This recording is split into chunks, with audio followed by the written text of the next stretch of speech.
Hello, saver. Whether you're saving for that trip to the tropics or saving for an emergency, now is the time to take advantage of Wells Fargo's savings options. Wells Fargo offers savings accounts that can help you save towards your goals. So, what are you saving for? Visit a Wells Fargo branch or wellsfargo.com/save to open a savings account today. Wells Fargo Bank, N.A., member FDIC. Fargo, the new virtual assistant from Wells Fargo, makes banking faster and easier. Like this. Fargo, what's my checking account routing number? And this. Fargo, turn off my debit card. And this. Fargo, what did I spend on groceries last month? And that's just the beginning. Do you, Fargo? You can. In the Wells Fargo mobile app. Learn more at wellsfargo.com/getfargo. Terms and conditions apply. Your mobile carrier's availability and message and data rates may apply. Wells Fargo Bank, N.A., member FDIC.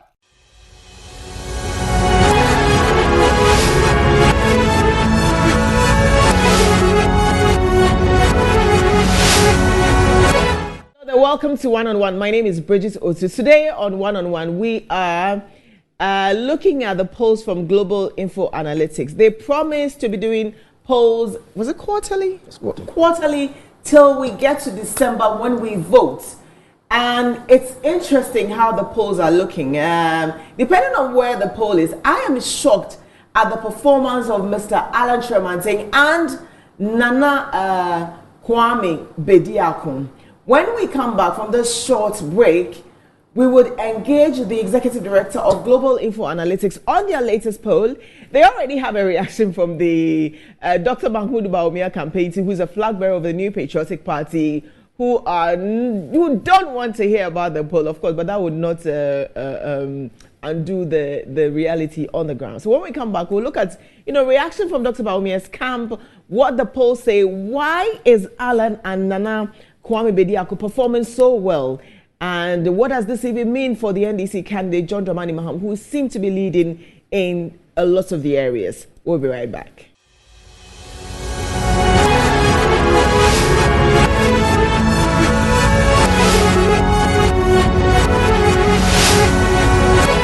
Right, so welcome back to One on One. My guest is the executive director of the Global InfoAnalytics, Mr. Mussa Dankwah. Thank you very much for joining us. I always appreciate you coming to the studio to help us understand, polls, what you're doing, what the Ghanaian public are thinking in terms of where they want to go. So I'm really grateful to have you in the studio. I want to start off with, I think your latest tweet has to do with Nkoko.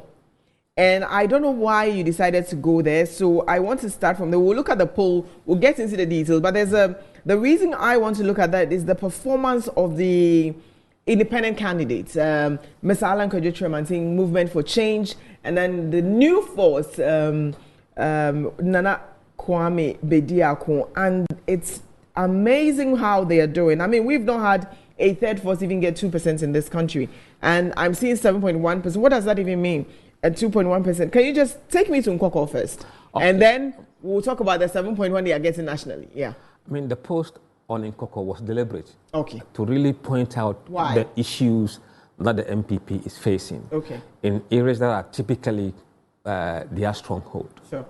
Now, if you look at the polls from Nkoko constituency that we just took, it's a snapshot of what is happening. Mm-hmm. And this poll were taken at Nsuta and Domiabra. Okay. Now, put together from Nkoko, Mahama was on 23%, Bawumia on 12%, Alan on 27%. Nana Kwame Bediako 21%. And this is Nkoko. And Gum 9%. 9%. Why? What is happening there? What were the questions that you asked? It's just, we asked them, if the elections were held today, who would you vote for? Remember, we have not been giving them any names. They tell us unprompted. Yes. Okay, so this was not with a name. No. It's very important that you know this. We have changed our methodology in the sense that we want people to tell us from their own mouth, without seeing any list we have or showing them any pictures that we have on the tablets. So this is unprompted. Wow. Now, if you break it down to the electoral areas, which we were showing, to tell people that we are very thorough, and we go to that level of minutiae. Sure. In Sutak electoral area, John Mahama, 36%. Dr. Mahmoud Bawumia, 9%. Alan Kyerematen, 36%. Wow. Nana Kwame in Nsuta. In Nsuta. So 36%. John Mahama and Alan Kyerematen are tied. Are tied in Nsuta. Wow. Bawumia on 9%. 9%, yes. Nana Kwame Bediako on 9%. Gum. Wow. 9%. Wow. And these were people who were polled without feeding them with a anything. list. Like randomly. Yes. Who would you vote for if elections were held today? And they open their mouth and say Alan Kyerematen. Yes. Or I'll vote for Gum, or I'll vote for Nana Kwame Bediako. Yes. Now the shocking one comes from Domia Branoff. Domia Branoff. Okay. In the Nkoko electoral area. Yes. In that electoral area, Nana Kwame Bediako, 27%. Wow. John Mahama, 19%. Dr. Bawumia, 13%. Alan, 23%. Gum, 9%. Wow. So what does this? So you've done this for a while now. What does this? What does this show in terms of the national outlook? I mean, this was done, I know, in Nkoko. Yes. It is the reason why John Mahama is leading with 54%. Nationally. Okay. Because traditionally, those votes that should have come to Dr. Bawumia, if Alan wasn't in the race or Nana Kwame wasn't in the race, would have added to Bawumia's numbers. Okay. Because these are natural MPP affiliates. Oh, okay. So we are just trying to portray or show the level of division within MPP and how that is affecting MPP's overall numbers. Wow. That is why we showed Nkoko in particular. Because Nkoko is the typical MPP. Nana Kwame is on 21% there. Yeah. And 9% for Gum. Yes. Wow. And those are numbers that could have gone to NPP. Absolutely. Dr. Mahmoud Bawumia. Absolutely. And so it is not like the NDC is really gaining. It's the NPP that is losing. In the NPP area. Yes. In the NPP areas. Yes. And Kyerematen is a beneficiary of that. And he got 36% flat. Yes. And in Domia Branoff. In Domia Branoff. Yes. Wow. Okay. So let's do the national one that you put out. And I have been looking at it. Prior to that, I want you to a quick response to, I know you did a detailed response. Global InfoAnalytics did a detailed response to when the spokesperson for Dr. Mahmoud Bawumia is Dennis Miracles Abuaji. And I mean, he simply said he doesn't think that the Global InfoAnalytics, their poll is well looked at. I don't even know what he meant by well looked at. But of course, if you bring a poll that says that, look, my candidate is losing, perhaps I would respect it. But I'm trying to put my mind in Dennis's head and just, without giving it a chance of maybe examining it scientifically, just to rubbish it, say, oh no, it doesn't mean much. When you heard that, what was your initial reaction? No, I wasn't surprised. Okay.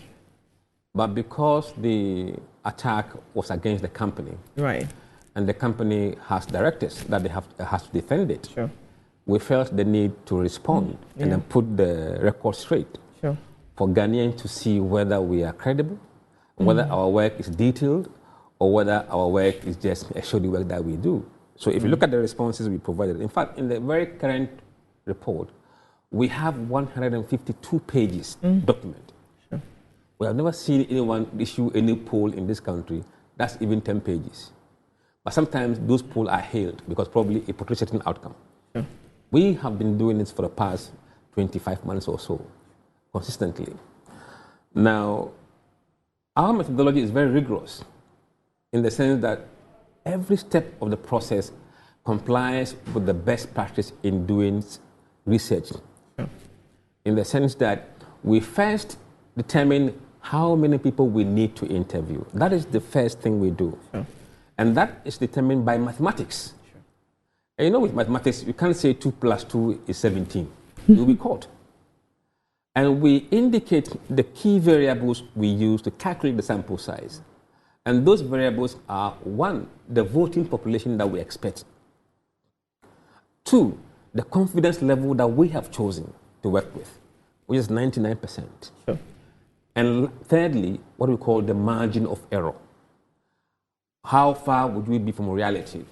Taking our numbers that we submitted. Plus or minus. Plus or minus that margin of error. Margin of error. That, or those ingredients is what gives you the sample size you need to interview in order to be what? Representative of the people of Ghana who vote. Right. Now, once you have this number, the other thing you have to do is to make sure that you are distributing that number across all the regions fairly. And that fairly is determined by you ensuring that it is given to every region based on the number of voters who vote in that region. Right. So you would see that Ashanti region or Greater Accra will be the number one because it has the highest number of voters, followed by Ashanti region. Then you have Eastern region, then you have Central region, you have Western region, voter in that order. So the samples are divided fairly. Okay. And then once we have done that, we then select 30% of the constituencies from each region. So if Ashanti has 48, 30% will give us roughly 14 constituencies. These numbers will be selected by a computer randomly. So we don't say that, oh, let's go here by virtue of where we like or where we don't like. Right. In some cases, you pick a constituency that's very remote. And I have to tell you that we have to go to places with ferry. Wow. Because it has picked Karachi in Chumuru. And access routes, yeah. Access. And people call, oh, it's in a remote area. I said, we have no choice but to go. Because we want to make sure that the sampling represents the views of the people that we have picked. All those goes into that. And then when we come to the constituency level, we also look at the electoral areas. As I just mentioned, the largest electoral areas in Nkoko are in Suta and the Miabara North. So this sample were done at that electoral area. So we go to that level of minutiae to ensure that the voices that are coming out are not just from any part of the constituency, but spread across. This is how we do it across everywhere in the country. So in terms of rigor, I think we are very rigorous. Sure. I mean, I will let you continue, but just to get the exact quote of Miracles Abuaje, which I believe you've answered, but in case you're not aware of the statement, he says there's not a single organization that has authority over electoral polling. I don't think they've said that. We have about 4, 5, 6 of them that we work with. Unfortunately, it looks like this particular poll, it means the Global InfoAnalytics, is one that we never received their indices that they use. That's not true because they actually make it public.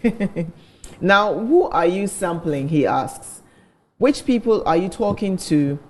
We don't have much we can do about that particular one because it doesn't tell much. It looks very scanty. It really doesn't tell of polling that was done properly. But I mean, I think these answers, these questions have already been answered by Mussa and also they are very public. I mean, there are pages on Twitter at Global InfoAnalytics. So on Twitter, you can go there. Whatever they do, however they did, whichever samples are wherever they went, it's public. So this is not secret. Again, that's why I said, look, he's the spokesperson for Dr. Bawud Bawumia. So expect him to simply dismiss it. But behind the scenes, trust me, they will look at it and be working with it. But I mean, publicly, they need to put on strong face and say, we don't like it, we don't trust it. But no, we know this tricks way too well. All right. So yeah, continue. Sorry. Yeah. So that is the level of detail that we do. And then again, we publish what we call the research instrument. That's the questions we are going to ask. We put them out there for everyone to see. Not only that, you will see the locations we are going to go to and even the electoral areas and the number of people we intend to interview. They are all there publicly before we even go there. Sure. So if you have an issue with the questionnaire or the instrument, you call us and make a case that this question doesn't look clear or it looks a bit ambiguous, and we will try and refine it. And indeed, sometimes we have internal debate. So whether the questions are very clear enough, would average voter understand it? If not, then we have to refine and make it much more simpler. We do that. So in terms of rigor, we are really rigorous in terms of what we do. Now, as to whether it reflects the reality on the ground, we have given evidence to that effect. The behavior of every poll is driven by what is going on in the country. We published data from January 2022 till April. That shows standard of living of voters over the period. And when things are hard, you can link that polling number to events in the country. It means we are picking the right sentiments because in January 2022, things were okay for the MPP, moderately. And then in April 2022, when the e-levy was passed, everything began to go downward hill. And we can tell you every date and what happened. And the best performance of MPP came between October 2022 and January 2023. You know what happened there? The cedi recovered before Christmas. Remember, when cedi regained its strength. Oil prices dropped. Remember, lorry fares dropped significantly. Yeah. Those events led people feeling a bit positive. Then we saw that the direction of the country that was not wrong direction began to slide down. Sure. And the right direction was beginning to go up again. And then you look at people's standard of living, it begins to go up. So these are indices that tells you that it moves with the sentiment of the people and also with the key factors that determine people's standard of living. So if it wasn't real, you will see that correlation between those details and what people were feeling. So that we have debunked. And then also we have linked that to John Mahama's performance in the poll, because John Mahama's performance in the poll is directly correlated to standard of living of voters and their views on where the country is headed. Sure. When people feel that the country is heading the right way, John Mahama drops. When they feel the economy is doing well, Mahama drops. When the reverse is true, Mahama goes up. Go up. Right. In other words, this is even like logical. It's just logical. If you say things are going well, then definitely it's for Dr. Baumia. Absolutely. If you say they are not going well, then it's going to John Mahama. I mean, this you absolutely. Don't even need. So that is the evidence to show that the data reflects reality. Right. Okay. So now you've responded to him. Let's talk about what you put together and what is showing in the national space. And I have it with me here. First of all, how long was this done? If we can go to the interviews were conducted in the field between 22nd March and 31st March. Okay. 2024. Okay. And where it was held in 82 constituencies. Okay. In all the 16 regions. Okay. With a sample of 6,128. Wow. Okay. And what format did you use? Oh, it is face-to-face. Okay, this was face-to-face. Face-to-face. Okay. Boot on the ground. And then I like that. Telephones and devices as a means of sending data to us in the system. Yes. Okay, all right. So let's go through it. The age groups, I'm looking at it, it's 1835 constituted about 47%. And do you have it? Yes, I mean, it shows you that almost half of voters are below 35 years. Wow. Young voters. Young people. Young people. And then those who are between 36 and 45, about 32%. Yeah. So if you add the two together, 3% of voters are below 45 years. Okay. How does education, employment, and religion play? Let's look at what you're able to put together here. If you look at those who we spoke to, 38% of them have senior high education. Okay. 17% of them have junior high education. Yes. 18% have no education. And 26% have tertiary education. Right. And in terms of their employment, 46% of them are self-employed. Wow. Students were 15%. Those who work for private companies are 12%. Yeah. I mean 14%, sorry. Unemployed is what? 12%. Government is 11%. Those who work for government, NGOs 11%. Casual 12%. Unemployed 12%. Yes. And if you look at the unemployed, it feeds into the national data. So if the data was it actually feeds into the national data. The national is around 13. 14%. Yeah, and 14, okay. And the margin of error for this survey, remember, is 1.6. Right. If you add 1.6 to 12%, it's within the it is within the national average, which means that the data is solid. It's accurate, yeah. It's solid. Yeah, I just remember that the unemployment data came out. And then if you look at the religious groups, from the survey we have done, Christians were 70%. If you go to GSS today, Christians are 70%. Yeah. So if something is not right, it is the demography that will expose it. Yeah. It means that the sample here is quite representative of the population of this country. Wow. I'm interested in the party affiliation of first-time voters. Yes. I always wonder what influences a first-time voter to go a certain way. Is it their family? Is it their mom? My brain always goes, because I'm a first-time voter. I think we are influenced by the family we come from. My first time votes, I won't lie, my mom, I called my mom and said, who should I vote for? And then he said, Kufuor, and I just voted. But after that, I made a decision to go the way I wanted to go. You know, if you're a young voter and your family is very political, you know the lineage of the family in the house, could be MPP, so you'll be first driven by that. Yeah. But our younger voters are becoming more liberal and more dynamic. Yes. So if you look at the poll that we just did, in fact, majority of people who are first-time voters chose to be floating voters. Yes. 26%. Yes. 26%. And then 25% said they were NDC. And 22% was MPP. And 23% did not disclose to us whether they were NDC or MPP. But that's a lot. Yes. Let's speak to that data, because these are first-time voters, and so they are supposed to be like apolitical of some sort. Now, those who are influenced by maybe family and whatnot, 22% say will vote for NPP. 25% say this is not voting intent. This is just affiliation. First-time votes. Oh, affiliation. Sorry. Not voting intent. Sorry. That one is next. Yes. Sorry. Yeah. So, 25% say, look, I identify with NDC, and then 26% are saying I'm neither NDC nor NPP, and 23% say I am not going to say it, and only 4% say, look, we will vote for any other party but for the two parties. No, not vote. Right. We belong to any other party. Yes. Sorry. Yes. We belong to affiliation. All right. So what is this kind of data impact on? Yeah, what does you see, when a brand is somehow tainted, the people who would normally openly say that I belong to that brand begins to go down. So is it the kind of image that NDC and NPP are kind of suffering? Or what? Yes. Right. So if you look at the situation now, MPP is suffering from brand kind of attack. Yeah. Right. And therefore, some people may not want to openly say that they belong to MPP.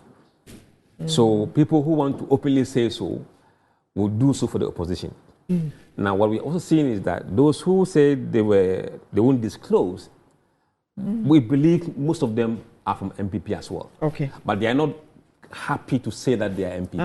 That's why they will not disclose. Yes. Oh. So in other words, if you are to add the undisclosed, say maybe it's not uniform across. Okay. In some certain instances, you may be in an area which is MPP area, and one or two people may be NDC, but they want to hide it.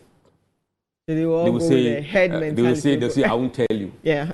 And you may see some people also who may be MPP in some certain part of the region, which is strong NDC. Sure.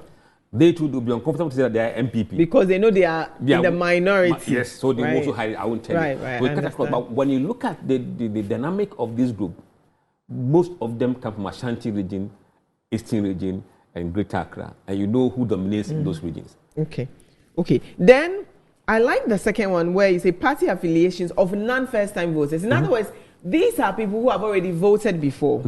So if you've already voted before and you voted either NDC or NPP, how is it that 18% are saying, look, now we are floating voters? It means what, they are disappointed, and then 17% say we will not disclose. What does that also say? No. But this is also party affiliations. These are not first-time voters. These are people who voted for either NPP, NDC, or other voters. Let's get this correct. Yes. Party affiliation doesn't necessarily mean that they will vote for the party's candidate. Because there are people who are NDC who will vote Baumia. Right. There are those who are MPP who will vote Mahama. Okay. These are simply, I belong to the MPP party. I'm an MPP sympathizer. That is different from who would you vote for. Okay. No, so I'm saying, this is not first-time voters. No, that's what I mean. We said, the people we spoke to, who have had experience of voting, 31% of them said they are MPP affiliates. Okay. 33% said they are NDC affiliates. That's close. 18% said they are floating voters. And 2% support other smaller parties. And 17% here will not tell us which party they support. Now, overall, when you look at the growth of the parties over the period, we are keeping what we call 3 months moving average. Okay, what does it mean? It means that at every 90 days, we add those who said they were MPP in the January poll to the ones who said they are MPP now and find the average over that period. Okay. So if a party is gaining grounds, you see that manifesting in the 90 or 3 months moving average. Okay. So on the 90 days or 3 months moving average, you can see NDC going up and MPP declining. Okay. And those who are not disclosing their party affiliation also going up. It means that while NDC is probably gaining popularity among people who want to openly say they are NDC, because maybe how things are for them. MPP is declining. Okay. Because it means people still don't want to associate with them. That's just what it means. And those who said, oh, we won't tell you, is going up. Okay. And that is a proof that most of those who said we will not disclose are from MPP. Because the curves are moving in the opposite direction. Okay. Okay. But I want to ask, the party affiliations of first-time voters and party affiliations of non-first-time voters, if I look at the data, right, the NPP in party affiliations first-time voters 22%, NDC is 25%. Now, non-first-time voters is 31%, 33%, and it's 2% each. Does it mean anything? Does that mean anything? Yeah, it means something. Because first-time voters, how come is the difference 2%? Non-first-time voters, the difference is 2%. Why? What does it? But you see, overall, that's why we're saying that these parties on their own can't win election. Okay. They have to convince those first-time voters who are saying that they are floating to form an alliance with them to win election. So MPP 22, NDC 25 can't win election. Okay. You need the floating voters plus those who are saying we won't tell you. I understand. Okay. So on that note, we're taking a break, a quick break here. When we come back, we'll continue with this and then hopefully get an insight into where next. Where are they? Where is Global InfoAnalytics? Because they promised to give us quarterly. It means the next one will have to come in June. In July. In July? Yes. April, May, June. Oh, July. So the next one will be in July. And where are they going? Who are they going to talk to? What questions are they going to ask? So far, what have you said? Have you also decided on who you want to vote for? Look, if you're in the country, you know where I'm voting. So let's come back from the break and then we'll continue.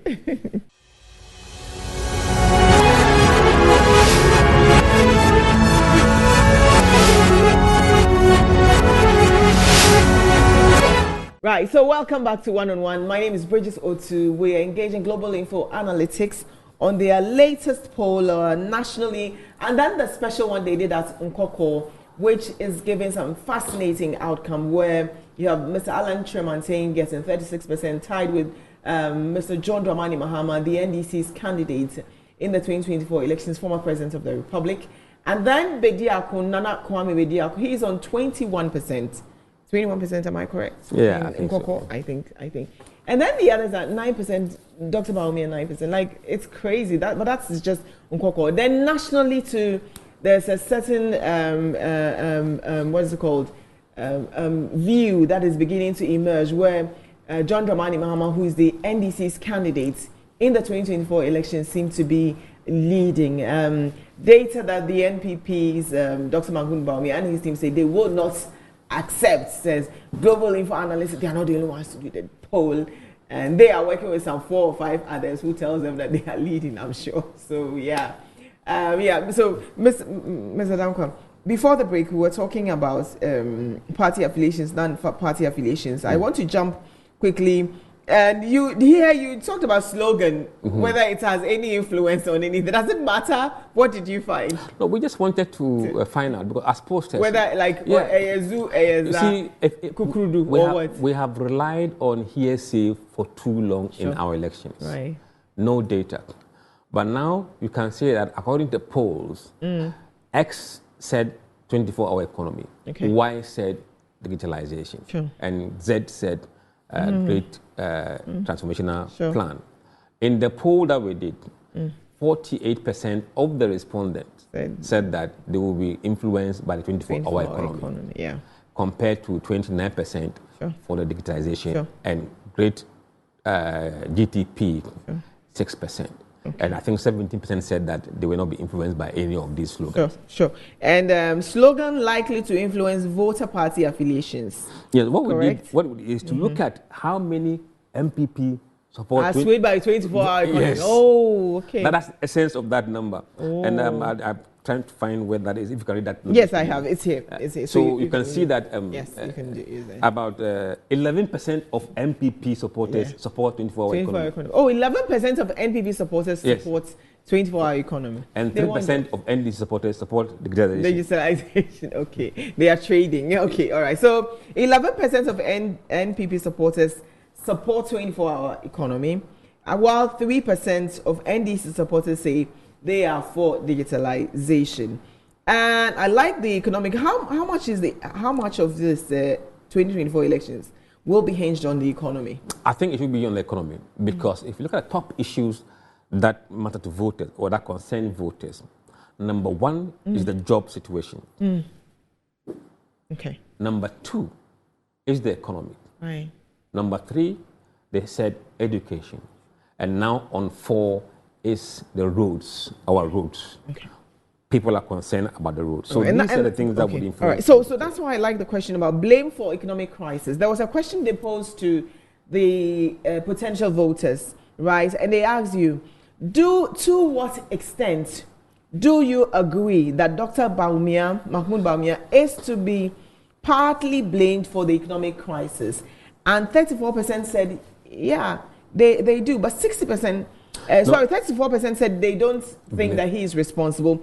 But 60% said, yep, he is partly to blame for the economic crisis that we're in. Yeah. You know, this poll was taken after his speech that he tried to distance himself from the economy. So when he said he was a mate. So I suppose that I wanted to see whether voters believe him in what he was saying. And the response was quite emphatic. 60% said they blame him. Now, interestingly, if you look at the party affiliation of those who said they blame him, they include 36% of MPP voters. So the 60% includes 30% of NPP people. Yes. And about 84% of NDC people blame him. Okay. When it comes to floating voters, it is 63%. Oh, those who support other parties, 60%. And those who did not disclose their party affiliation, whom we said that they are mostly MPP, still 54% blame him. Wow. In other words, the whole idea of distancing himself, portraying himself as the mate, did not work. No. Wow. We go to the next question on your poll.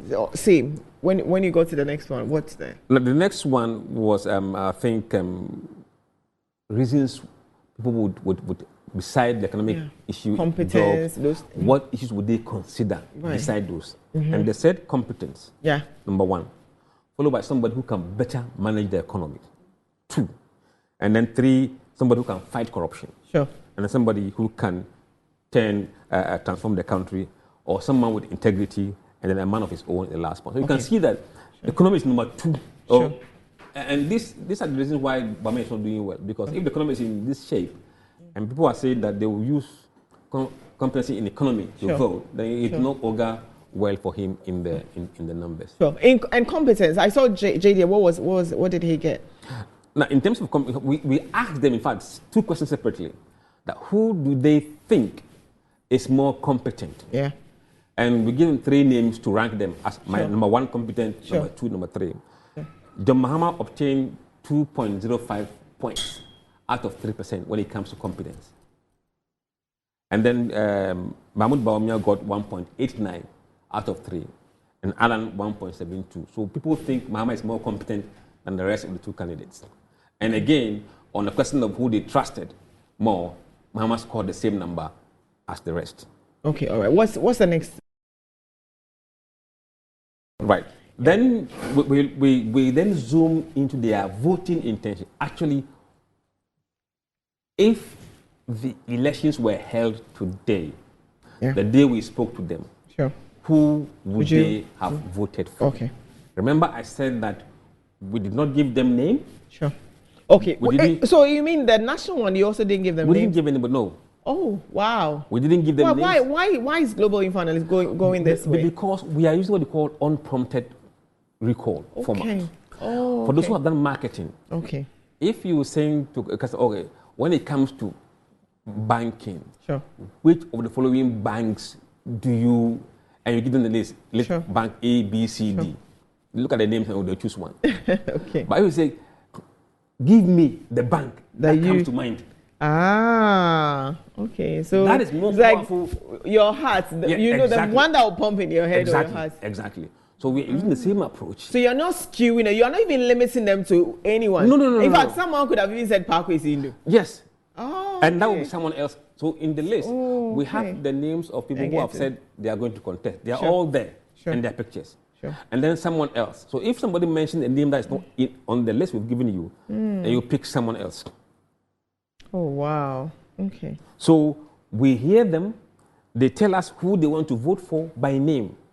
And on that score, 54.3% said they intend to vote for John Mahama. Okay. If elections were held the day we spoke to them. 34.6% said they would vote for Dr. Mahmoud Bawumia. Okay. 7.5% would vote for Alan Chiramatin.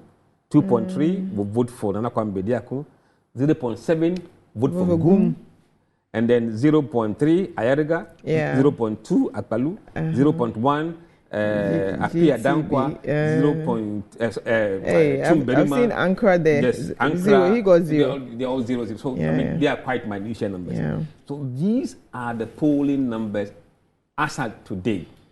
But I realized that in your polling, religion was insignificant in determining who they vote for. No, you see, correct. Religion will be used by some people who want to be fussy with things. Right. When you look at when we ask people that religion will play a role. Yeah, I think 84% said unlikely. It won't unlikely, yeah, 84% but of the 14% said it will. It might, yeah. Those 14%, if you have a close election. 16%. Sorry, yeah. Those 16% could do damage in certain areas. Oh, okay, depending on where you find yourself. Yes. Oh, wow. I wanted us to look at the factors that will influence your choice, and when you talk about the competence, and I realized that 67% of the people said we care about the competence of the person who would lead us. Yes. If you go to that data, you would see that 67% of the choices that we give to people. They want someone who can run, who knows the job. Competence. And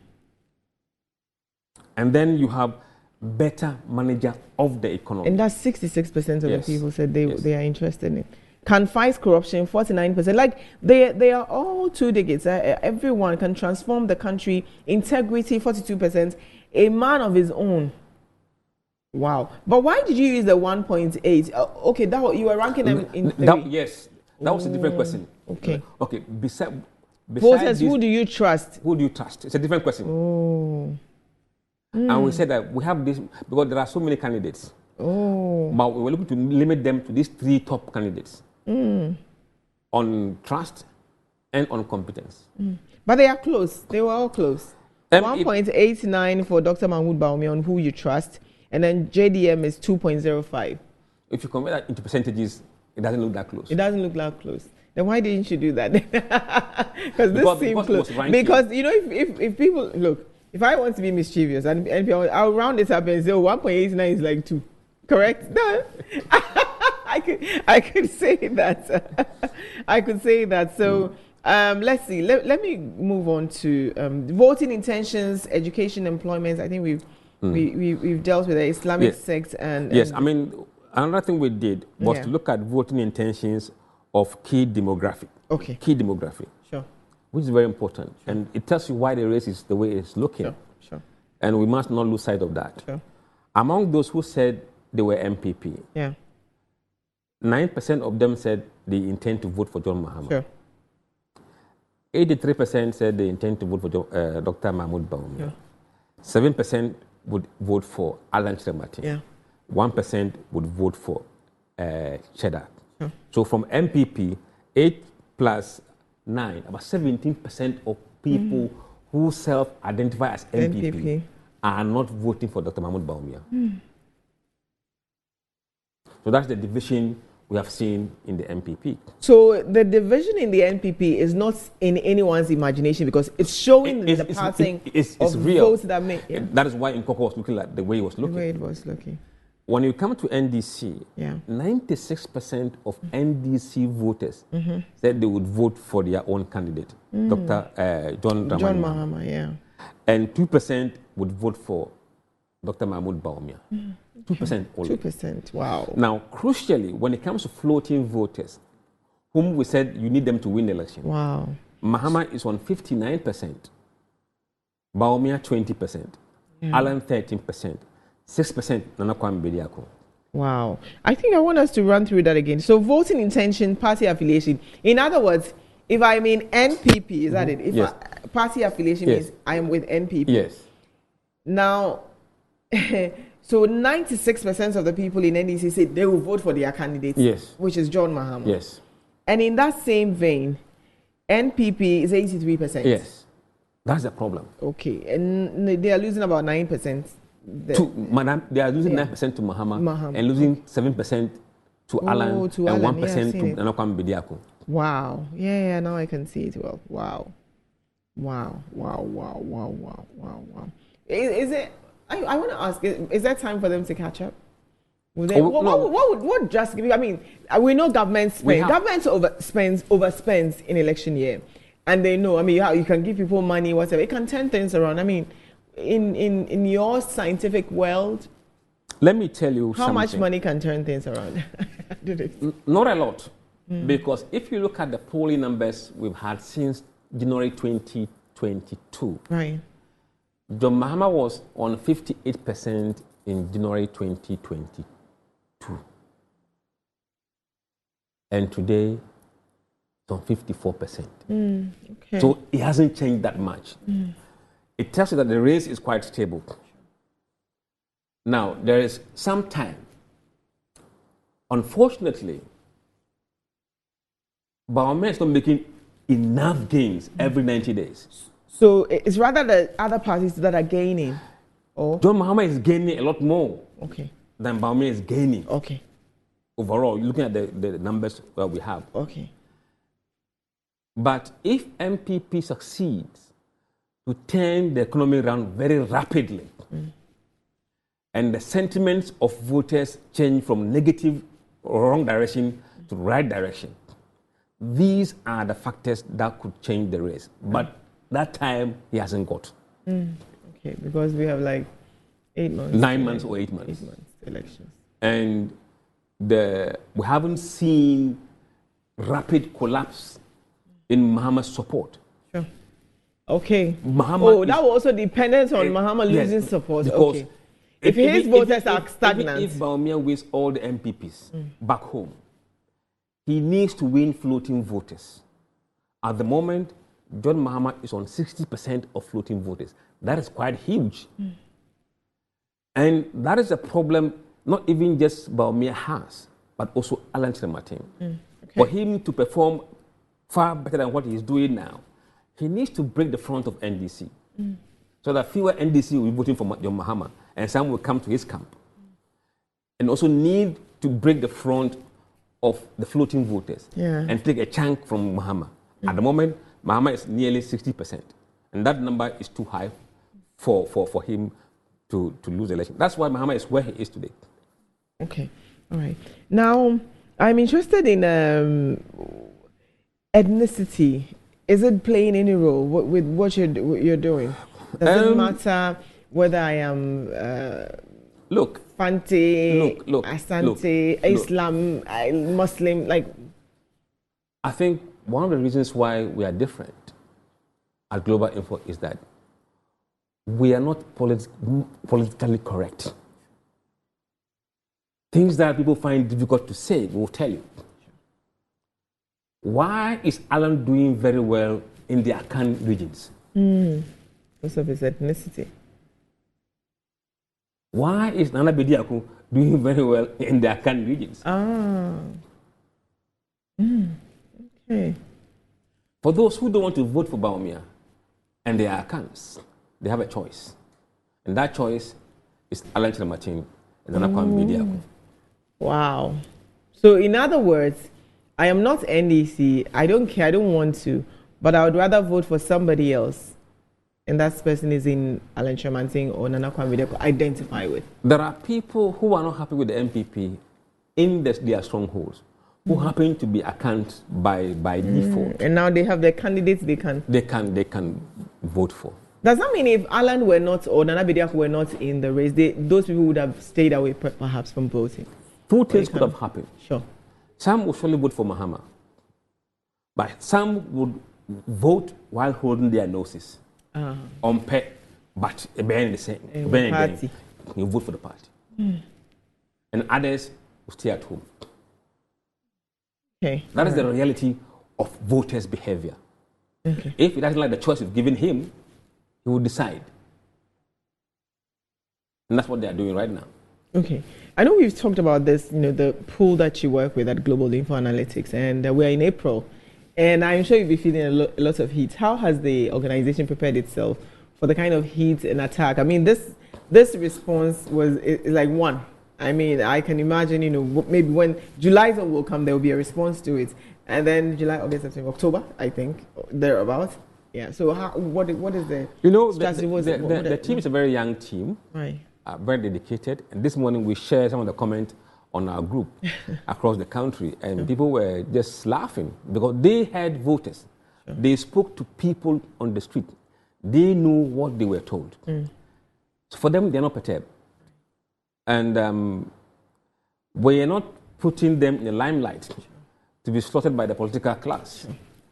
So you need to have somebody who is clean enough to withstand some of these things. We just didn't come into this polling by accident. We planned and we came in. We knew we're not corrupt. Once we are corrupted, I think that's where you begin to fall apart. Right. We are very strong in terms of ethics. It's not like the opportunity has not presented itself to be corrupted. Look, I have been in this country for several years. I've worked in my capacity as a consultant. We've had chance to be corrupted. We didn't allow ourselves to be corrupted. We won't allow that now. We have ethics. And above all, we have values as Muslims.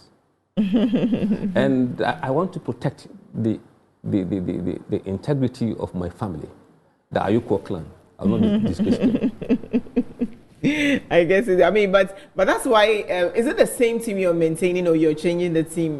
No, see, we maintain a very team that has been there for quite some time, but we do additions. But the core team that we are there, we are there and we understand the risk. And sometimes we just sit down and laugh. We don't take those things seriously because we know that anybody who does any poll in this Ghana today, scientifically, with rigorous methodology, will be saying the same thing we are saying today. I can tell you that. Okay, all right. So if I have $5 million or $10 million, but let me raise it. $5 million is small. $10 million. Do a poll for me. Put me in the lead. I will not do that. Oh, $10 million. You'll be rich, or you and your family. I will not do that. I'm telling you. You can sell the company. I am telling you, I will not do that. Why not? Why? What is in it? Why? You see, the commitment to see this money. through. There are people money doesn't motivate. The good name is better than riches. And also, you see, when you have a strong values based on other ethics and religion, you know there will be accountability one day. What would I say to my God when I'm called before him? Let me tell you a story. I was offered to do something that would go against the state. I remembered the struggles of my mother when she was walking down the road to go to Accra as a head porter. And I said, it is this act of corruption that has kept our people in poverty. I won't disappoint her. She's still alive today. I won't do that. Mussa Dankwah, thank you very much for coming on my show. Always a pleasure to have you on the show. And I hope you guys enjoyed your Salah I know fasting the entire month was not easy, but thank you and congratulations as well. I know you took part. Yes. And thank you at home for watching. My name is Bridget Otu. See you again next week.